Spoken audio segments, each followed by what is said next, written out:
Bonjour à tous et bienvenue sur la page Être en vie par l'amour. Aujourd'hui, je me permets de vous faire un podcast sur l'énergie résiduelle. Donc, comme vous l'aurez compris, c'est une capsule énergétique, ésotérique et peut-être un peu psychologique. Alors, qu'est-ce que l'énergie résiduelle? Eh bien, moi, je dirais que l'énergie résiduelle, c'est l'empreinte énergétique qu'on laisse à un endroit, qu'on laisse sur une personne, ou à l'inverse, qu'on récupère d'un lieu ou d'une personne. Comment cela se produit? Eh bien, c'est très simple. Imaginez que vous allez à un endroit où il y a de la poussière. Quand vous passez dans cet endroit, il y a un coup de vent qui se produit et la poussière se dépose sur vos vêtements. Quand vous allez passer à un autre endroit, vous allez transporter cette poussière d'un lieu A à un lieu B, qui est l'endroit où vous irez. Et à ce moment-là, vous allez bouger, vous allez vous mouvoir et cette poussière va tomber sur le sol. Donc, du point A au point B, la poussière, en fait, va voyager. Vous allez continuer votre trajet, vous allez rencontrer quelqu'un, vous allez peut-être faire la bise à cette personne et vous aurez peut-être de la poussière sur votre visage. Et donc, cette personne va récupérer ces poussières-là que vous aurez eues sur votre visage. Cette personne-là va continuer son chemin et va, par exemple, décider d'aller à un autre endroit. Et elle va rencontrer d'autres personnes. Et cette poussière qu'il y avait sur son visage, elle va peut-être le déposer quelque part lorsqu'elle va tout simplement, par exemple, enlever son écharpe et le déposer, par exemple, sur une chaise. Et donc, il y aura cette même poussière sur la chaise. Je prends un autre exemple. Vous allez à un endroit où, par exemple, on fait des frites ou on fait de la friture. Vous allez avec vos vêtements à cet endroit-là et ça sent très, très fort.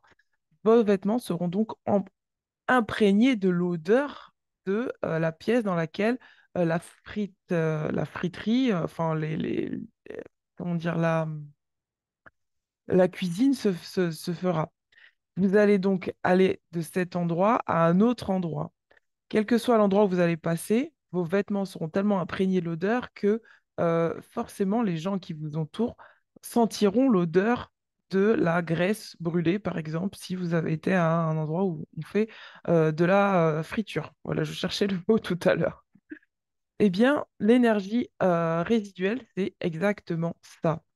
Ça se passe à un niveau énergétique, c'est-à-dire que vous avez votre énergie qui est propre à vous. Et à chaque fois que vous passez à un endroit, cette énergie, en fait, vous la laissez quelque part, vous la déposez à l'endroit où vous passez. De la même manière, quand vous rencontrez des gens, vous êtes en interaction avec ces personnes, elles laissent aussi une empreinte énergétique sur vous, telle qu'elle soit. Et, euh, et cette empreinte voyage, c'est-à-dire que vous allez rencontrer d'autres personnes et hop, ainsi de suite. Ça voyage de lieu en lieu, de personne en personne, d'être vivant en être vivant, c'est-à-dire que ça peut aussi concerner les animaux. Euh, et donc, c'est ça ce qu'on appelle l'énergie résiduelle et donc l'empreinte énergétique. Pourquoi je vous parle de ça? Parce que on a tendance à sous-estimer les lieux et les endroits où nous allons. Je ne dis pas qu'il faut vivre dans la paranoïa, hein, loin de ça. Justement, je vais y venir tout à l'heure. Mais il faut être conscient que quand vous avez vos énergies, vous pouvez, mais, enfin, de toute façon, vous mélangerez vos énergies avec d'autres personnes. C'est d'une évidence. De la même manière, quand vous avez, et là je parle à un niveau de strate invisible, de la même manière quand vous êtes dans un lieu où il y a eu, par exemple, des conflits, où il y a eu peut-être, par exemple, des personnes décédées. Il y a toujours une empreinte énergétique qui est dans ce lieu si on ne nettoie pas euh, le lieu qui a été imprégné en fait de ces empreintes énergétiques, de cette énergie résiduelle. C'est pour ça que par exemple, souvent nous, en tant que médium, on a la capacité en fait de lire l'énergie d'une personne décédée. Pourquoi? Parce que elle a laissé son empreinte énergétique dans ce qu'on appelle l'énergie du vide qui, maintenant on le sait, n'est jamais vide. Le vide, c'est de l'information. Et c'est ça qu'on lit en tant que médium, c'est l'information qui est restée en fait dans l'énergie, l'énergie d'une personne, enfin de l'énergie du vide, entre guillemets. Vide qui n'est pas vide. Et donc du coup, vous en tant que personne, vous pouvez être impacté par ces énergies. C'est pour ça que je vous conseille de régulièrement vous nettoyer énergétiquement, c'est-à-dire comme vous essuyez vos pieds sur un paillasson quand vous rentrez chez vous pour pas mettre de la poussière chez vous, de la même manière, quand vous êtes chez vous, je vous conseille de vous nettoyer énergétiquement. Ce nettoyage peut se faire par la pensée, c'est-à-dire en appelant peut-être des énergies de haute fréquence, votre lumière vibratoire, la lumière qui émane de vous, vous remplissez votre aura de cette énergie, ou tout simplement grâce à des lieux de haute vibration. Et là, j'en parle pourquoi? Parce que de la même manière qu'il y a sur Terre des lieux de haute vibration, de la même manière, il y a des lieux de basse vibration. Et ces lieux de basse vibration, c'est souvent des lieux où il y a eu beaucoup de conflits qui n'ont pas été dits, de conflits qui ont été larvés, de choses qui n'ont pas été exprimées. Et sur ces terres-là résident euh, vous savez, on parle beaucoup des ancêtres et moi, je crois profondément à la puissance des ancêtres. Et souvent, sur ces terres-là, telles qu'elles soient, hein, qu'elles soient de haute vibration ou de basse vibration, il y a l'énergie des ancêtres qui est restée. Et cette énergie ancestrale, elle peut être de haute vibration comme elle peut être de basse vibration et composée de colère, de rancune, voilà, de choses comme ça. Et c'est pas pour rien que sur Terre, il y a des portails de haute fréquence vibratoire selon des lieux qui sont à très haute fréquence vibratoire qui permettent justement de rééquilibrer en fait ces énergies-là. Dieu merci que ça existe. Parce que sinon, ce serait problématique étant donné euh, le passif, on va dire, de l'être humain. Donc c'est important de se rapprocher de ces lieux de haute vibration quand on sait qu'on est chargé énergétiquement euh, d'énergie résiduelle.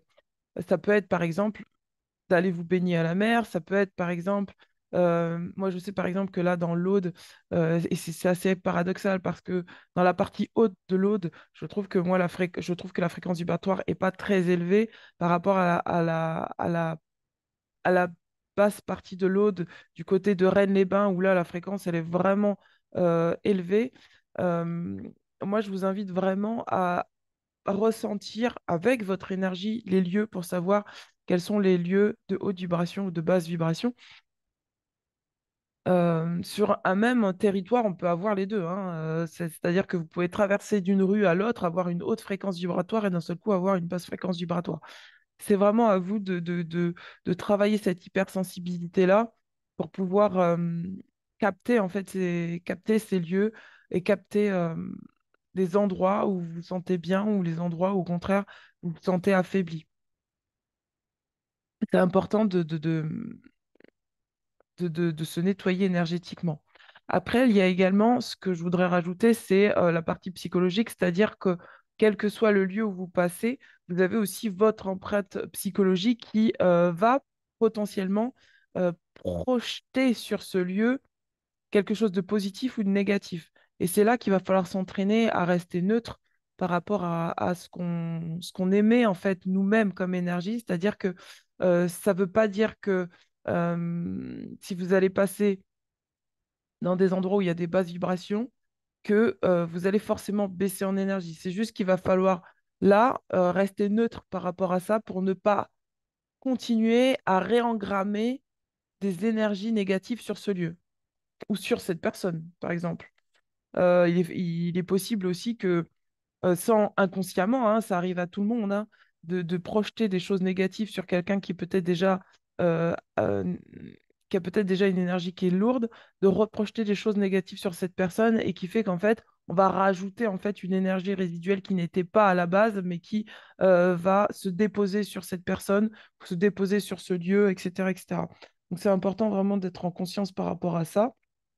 Et ça nous arrive tous, hein, il n'y a pas de souci avec ça. C'est juste qu'il faut vraiment avoir conscience de ça et pour ne pas tomber dans une forme de paranoïa, vous voyez, pour ne pas, pour ne pas se laisser avoir par son mental.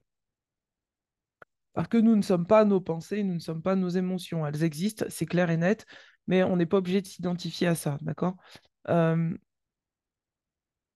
et j'aimerais également parler des particules intriquées. Pourquoi? Parce que c'est ce qui explique en fait que une même particule projetée à une certaine vitesse et qui passe par la fente d'un mur peut avoir deux trajectoires différentes. C'est pour ça que je vous disais, il ne faut pas être parano non plus par rapport à ça. parce que c'est la manière dont vous allez diriger vos pensées qui va faire en sorte que vous allez voir les choses soit à moitié vides, soit remplies. Et il va falloir vous pouvoir transformer les choses avec votre mental. C'est-à-dire que si vous passez sur un lieu énergétique qui est peut-être lourd vibratoirement, il va falloir que vous puissiez transformer les choses.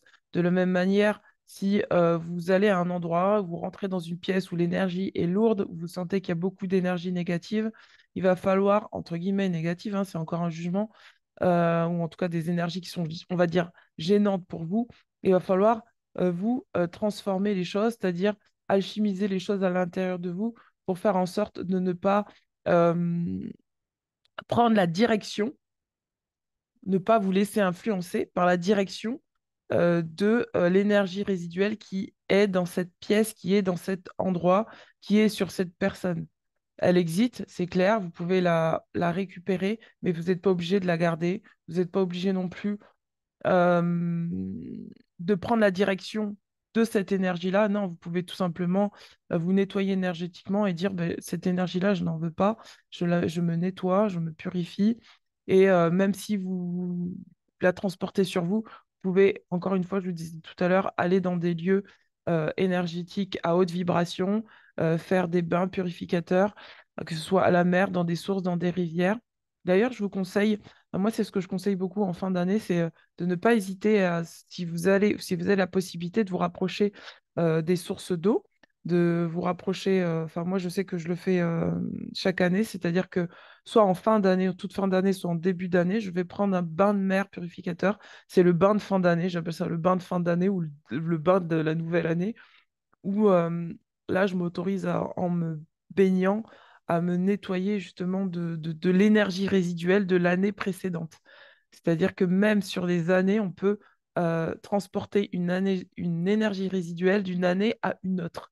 Et moi, je vous propose vraiment de faire ça cette année, si vous avez l'occasion de prendre un bain de mer, de prendre un bain de rivière, d'aller dans une source, d'aller dans un point d'eau qui circule et de demander à ce que toute l'énergie résiduelle de l'année précédente qui a été lourde pour vous puisse s'évacuer dans la mer, dans la nature, pour pouvoir vous régénérer et pour pouvoir repartir à un point zéro, faire comme une sorte de reset. D'accord? Donc, effectivement, donc en fait, effectivement, c'est normal. En fait, voilà, c'est ça, je voulais en venir à ça. C'est que c'est tout à fait normal quand vous allez à un endroit où l'énergie est chargée, de peut-être vous sentir alourdi, de peut-être vous sentir gêné. C'est tout à fait normal. C'est ce qu'on appelle la théorie des particules intriquées, c'est-à-dire que tout a interagi avec tout, et donc forcément, vous allez pouvoir euh, par contact, récupérer des choses et c'est à vous de les garder ou de décider de les laisser partir en fait. Et de faire ce travail-là de nettoyage régulier euh, pour ne pas voilà, forcément garder ce qui n'est pas à vous. Voilà. Et écoutez, j'espère que cette capsule aura pu vous accompagner, vous aider. Et je vous dis donc à très bientôt. N'hésitez pas à me laisser un commentaire sous la vidéo. N'hésitez pas à me contacter si vous avez besoin d'une lecture de cartes, d'un soin énergétique ou autre. Et je vous dis à très, très, très bientôt. Ciao, ciao.